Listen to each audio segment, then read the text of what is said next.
So an example of a diagram, a Tanabe Sugano diagram, where we can actually look at the term symbol and then look at the possible transitions and if they are allowed or not. Usually it starts like this. We are looking here on this side of the axis where I can find, right, the term symbol. So usually there's a lot of them. This is actually kind of a simplified diagram, but we figure out where the term symbol is. So in this case, for the copper as well as for the titanium, we have a term symbol 2D, right? And then we go to the right side and we look at with the term symbol, right? So the starting point, I'm starting here, my electronic transition will actually be associated with a starting point that will be matching the 2D, right? But what's matching the 2D here is a 2T2G, right? So that means that my electronic transition will actually start with 2T2G, and I'm going to have to figure out where it goes. So remember, I can only look at the same multiplicity, right? So what is associated also with the term symbol 2D is this transition here, right? So the energy level here associated with D2 that also has a multiplicity of 2 is the 2EG. So in this case, these are the only two, obviously, energy levels that are possible. So my electronic transition does not have a choice. It's actually going to go from the 2T2G to the 2EG because these are the only two energy levels that are actually possible and that are shown in a Tanabe Sugano diagram for a D9 as well as a D1, actually octahedral complex. Okay, so in this case, when we actually collect the UV spectrum of that copper or the titanium complex for a D1 or D9, right, we will see, and this is the case here for the D9 copper 2 plus, when we are looking at the UV spectrum for that complex, we'll only see one band. There's only one band here that has actually a maximum. Okay, so at that particular here, this is a wave number, or here in nanometers, a particular wavelength, we actually have an absorption maximum. Okay, so we only see one band. Okay, all right. When we're gonna start looking at more complexes in the next video, and we're gonna do a kind of a practice here, looking at another complex and looking through all of the different types of questions that I can ask you, we'll see that the Tanabe Sugano diagrams can get a little bit more complicated and look more like something that I have here on one of the slides in your PowerPoint posted on Canvas, that these diagrams like this are a little bit more complicated because there's not just one possible transitions, and there's not just one possible term symbol associated with a DN configuration. Okay, so we'll see how that works when we actually go through kind of the summary practice problem for this section 3. All right, so let's tackle kind of a summary practice problem here. Let's put all of these different questions together so that it will give you an idea of what the questions are going to be pretty much for the quiz next week, right? So that will be the quiz on Friday, April 10th. I'm just going to pretty much, gather all of these questions together and so that you guys have the full picture of what a problem may be like. We are here looking at a nickel complex, right, that has an overall charge of +2 here, but we also have 3 EN. Remember EN, that's the famous ethylene diamine ligand, right, ethylene diamine. So if you actually look at what this looks like, right, ethylene diamine is actually a bidentate ligand. That means that those two nitrogens here can attach to the nickel metal center in 2 points, right? So we'll pretty much have the nickel here that will be attached to both of those nitrogen elements. So I'll draw the complex for you when we get to that question. First question first, right? Determine the oxidation state for nickel. Ethylene diamine is neutral, does not provide any charge, so we have a nickel 2+ complex. If you look in the periodic table, nickel has 10 valence electrons, 10 minus 2 gives a DN configuration of D8. Okay? So we have a DN nickel complex. We also have here 3 ligands. Remember, this is a tricky kind of aspect of the question in terms of the shape. And when we think about 3 ligands, we think automatically about a trigonal planar complex, but it is not, because ethylene diamine is bidentate.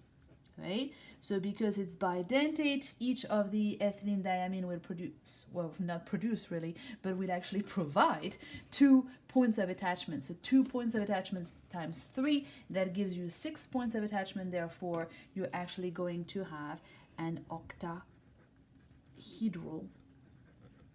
complex. Okay?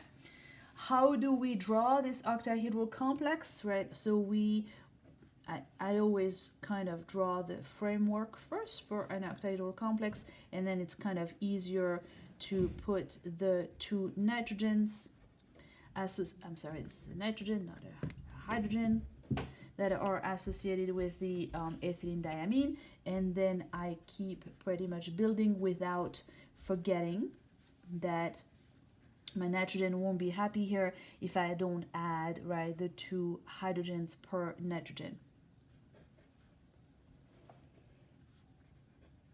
Okay, so this is pretty much how my nickel complex would look like with those 1, 2, 3 ethylene diamine ligand. Okay, so we have what here? We have a D8, right? So the question about the complex being high or low spin, well, we really don't have a choice, right? We have a D8 configuration, so this complex will always be high spin.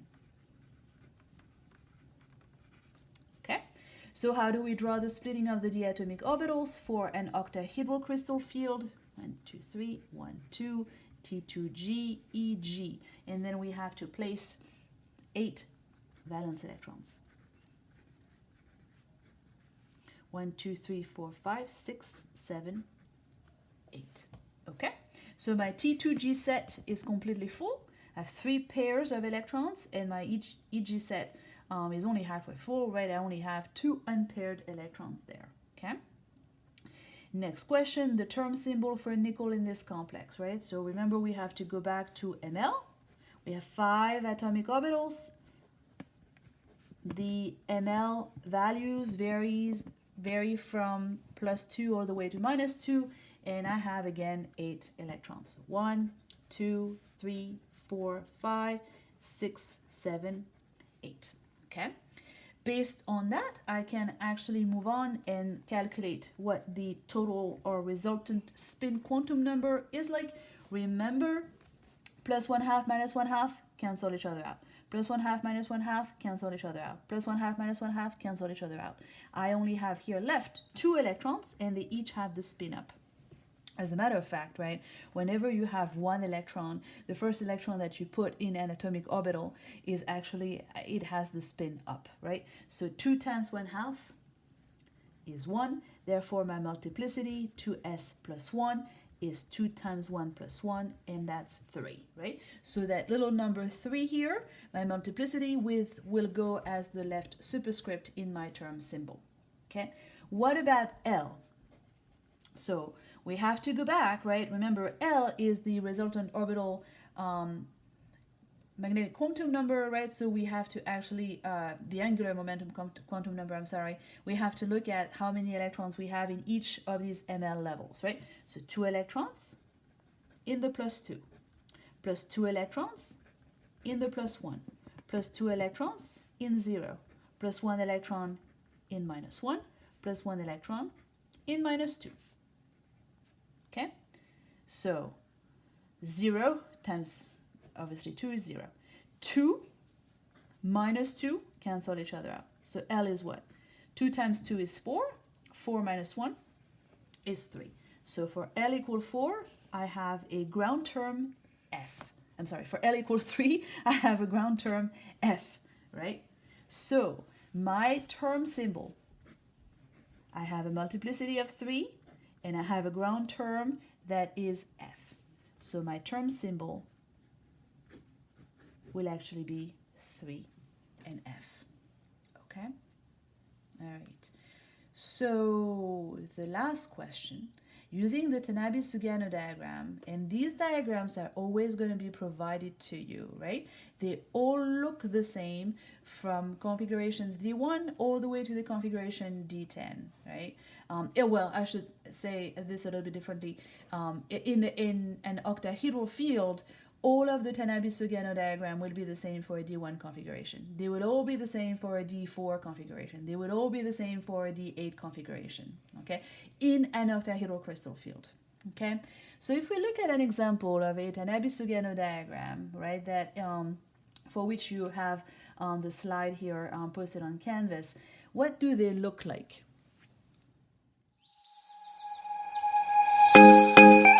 So this is an example of a Tanabe Sugano diagram, and this is the one that is specific for a D8 configuration in an octahedral crystal field, okay?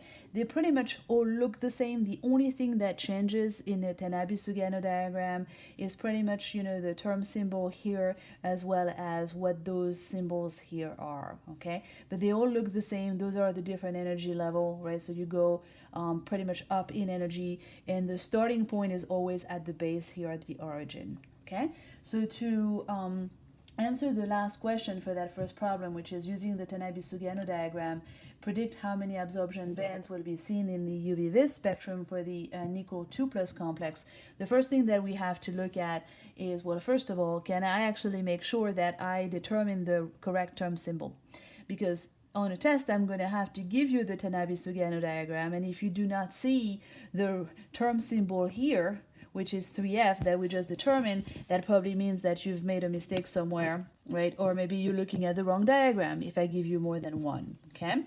So the change in multiplicity is forbidden, right? Remember that the spin selection rule here, so for example, that means here that if we are having a multiplicity of 3, we can go from a 3 to a 2 or from a 3 to a 1, right? So we pretty much have to look at the energy levels that are associated with a multiplicity of 3, okay?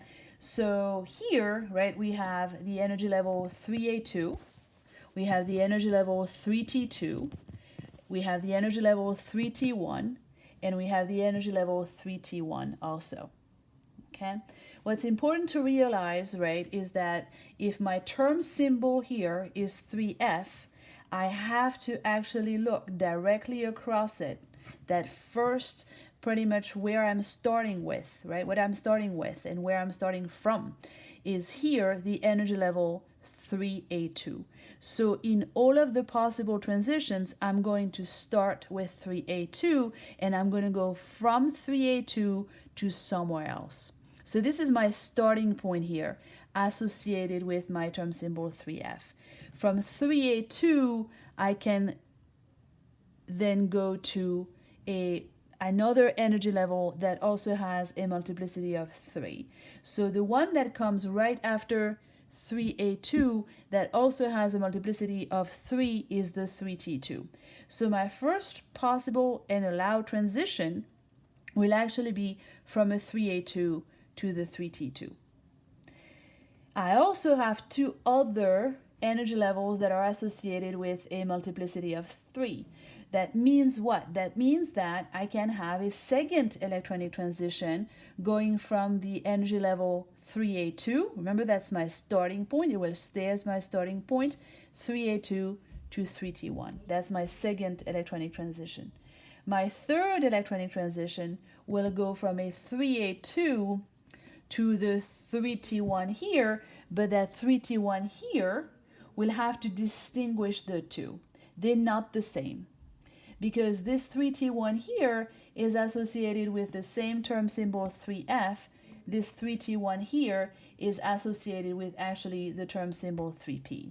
Okay, so that's possible. We can actually switch term symbols. That's possible, but the multiplicity has to remain the same. So if we actually look, right, at the fact that we have 1, 2, and then 3, possible electronic transitions, that means that we need to be able to see, or we should see, 3 absorption bands in the UV spectrum of that nickel 2 plus complex. And this is actually what's being collected. So if we look, at this slide here, that really shows what a UV spectrum would look like for a nickel 2 plus that has 6 water, or a nickel 2 plus that has 6 ammonia, or in our case, a nickel 2 plus complex that has 3 ethylene diamine, we will see in each of these spectrum the same pretty much pattern that is 1, 2, 3, 1, 2, 3 absorption bands. So this is pretty cool, right? We know now, right, that we can actually, without even collecting the data, without, even turning on our UV spectrometer, that we should be able to see 3 different absorption bands. What is actually changing between all of these different UV spectra is the fact that the maxima are not happening at the same wavelength. Okay, that's what is changing, because the ligand has an impact on the shifting of these maxima.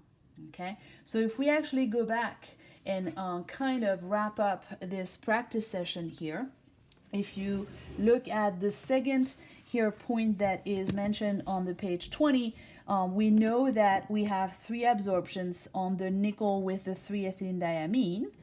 We know actually what the maxima in terms of the wavelength are.